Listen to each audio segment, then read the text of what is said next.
La número 1 es fortalecer la atención a las víctimas de la violencia y el delito. Los estados son responsables, esto hay que remarcarlo, ante la ciudadanía por la implementación de planes y programas eficaces para la prevención del delito y la violencia.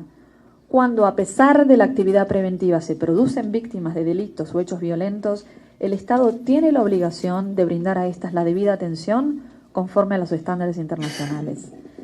Acceso a la justicia, trato digno y respetuoso, resarcimiento a cargo del victimario, indemnización supletoria por parte del Estado, asistencia material, médica, psicológica, social para las víctimas del delito o la violencia. Además, que se implemente el derecho de las víctimas a participar de forma efectiva en los procedimientos judiciales. Otra de las recomendaciones es que el fiscal general adopte una estrategia de procesamientos que sirva a los objetivos de interés público, intensificando los esfuerzos en sectores claves como la rendición de cuentas del sector de seguridad, inclusive sobre la base de los expedientes remitidos por la Comisión Especial de Depuración. De nada sirve concentrarse en casos como, por ejemplo, criminalizar mujeres que se han sometido a abortos y no dedicar los esfuerzos a justamente prioridades en el área de derechos humanos y seguridad ciudadana. Tercero, procedimientos y capacidades. Hay que revisar o recomendamos la revisión de competencias en materia de investigación y responsabilidades de sus oficinas especializadas para promover la protección de derechos humanos. Y vamos a ahondar en esto en las próximas slides. Exhortamos al Estado también a que realice una revisión y reforma integrales del marco jurídico de la judicatura para velar por la independencia judicial. La reforma debe asegurar la separación de las funciones administrativas de las judiciales y la existencia de un cuerpo disciplinario independiente e imparcial que ofrezca las debidas garantías procesales.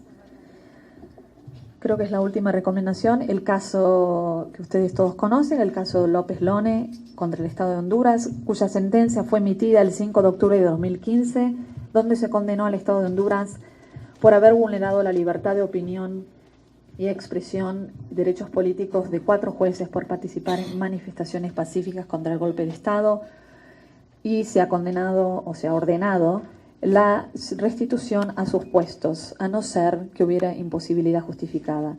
La oficina del OACNUD ofreció sus buenos oficios para explorar una solución adecuada, pero la oferta nunca fue respondida a pesar de varios intentos. El 9 de noviembre fue el vencimiento del plazo de cumplimiento de la sentencia y el Estado procedió a indemnizar a los jueces por daños y perjuicios, pero no los restituyó, argumentando la existencia de tal imposibilidad. Han pasado casi 5 meses y el Estado, consideramos, no ha cumplido con la sentencia.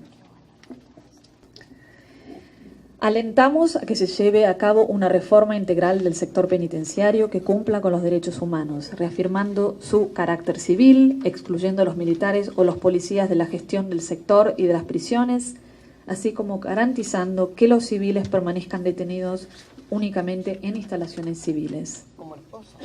La seguridad en las instalaciones es una preocupación importante.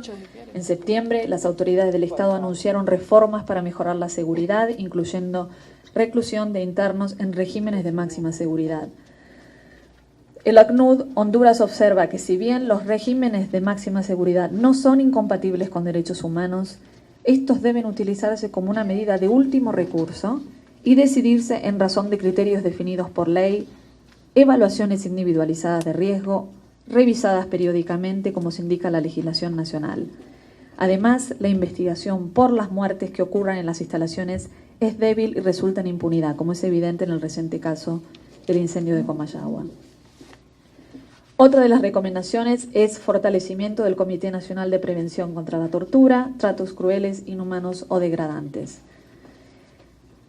La última recomendación, revisión de la legislación que establece un régimen especial para los condenados que presentan un alto riesgo para la seguridad. Ese es el decreto 101/2015 para ajustarse a las normas internacionales. Y esto es lo que dije antes sobre que los regímenes de máxima seguridad no son incompatibles, pero deben ser fijados por criterios de ley, revisados periódicamente y por una evaluación individualizada del riesgo de cada persona. Sin embargo, todavía hay debilidades dentro del mecanismo que requieren atención. por ejemplo, cuestiones presupuestarias que resolver que se traducen en dificultades para implementar las medidas. El presupuesto del año 2007 ha reservado para el mecanismo 25 millones de lempiras, 15 son para las medidas y el 10 para el pago de empleados.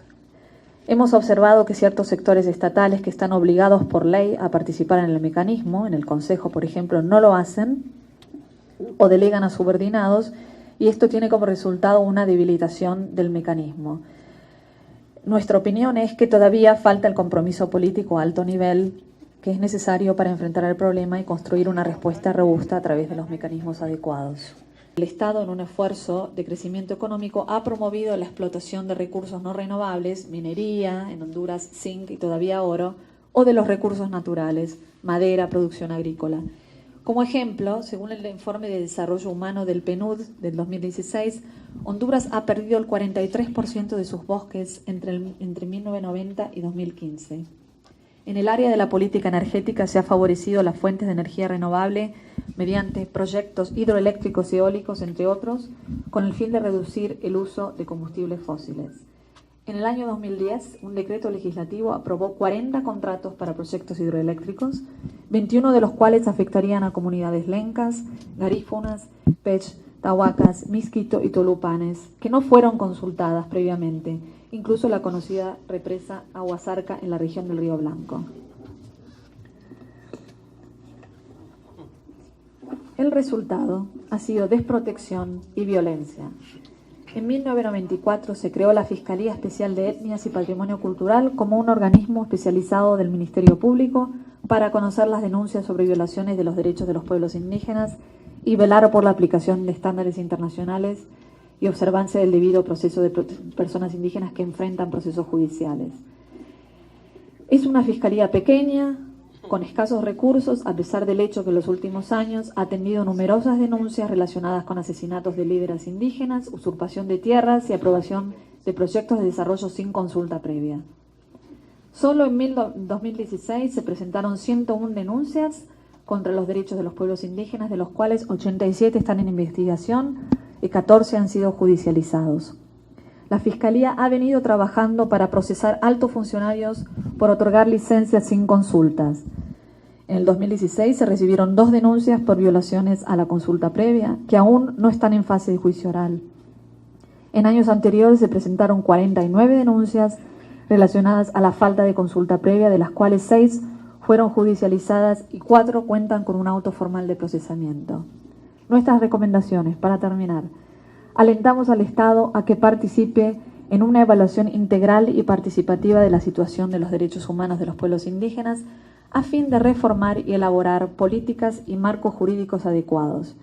Invitamos a la relatora especial sobre los derechos de los pueblos indígenas a que proporcione orientación y asistencia en esta tarea. Por ejemplo, análisis de la normativa vigente a la luz de los derechos de los pueblos indígenas para la adecuación del marco normativo interno. También alentamos a que se den los pasos idóneos para regulación del derecho a la consulta y consentimiento libre, previos e informados.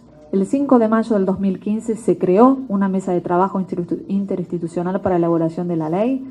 Hay una necesidad de fortalecer este proceso y el contenido, como ha subrayado la relatora en sus observaciones públicas de enero del 2017. La relatora, nos complace decir, visitará el país en abril con el objetivo de apoyar el fortalecimiento de este proceso que todavía presenta varias debilidades. Apreciamos la voluntad del Gobierno de avanzar en la reglamentación, sin embargo, necesitamos garantizar que la participación sea efectiva e informada. También recomendamos mapear los contratos y licencias otorgadas sin consulta e intervenir de forma urgente en estos contextos a la luz de los altos riesgos de conflictividad que esto presenta. La última recomendación la anteúltima, fortalecer la institucionalidad estatal encargada de asuntos indígenas y el conocimiento de actores estatales. Y la última es una exhortación al sector privado, en particular a las empresas que trabajan en la industria extractiva e hidroeléctrica y al sector turístico, a que ejerzan la debida diligencia, evalúen el impacto de sus actividades en los derechos humanos y adecuen sus políticas a los principios rectores sobre las empresas y los derechos humanos.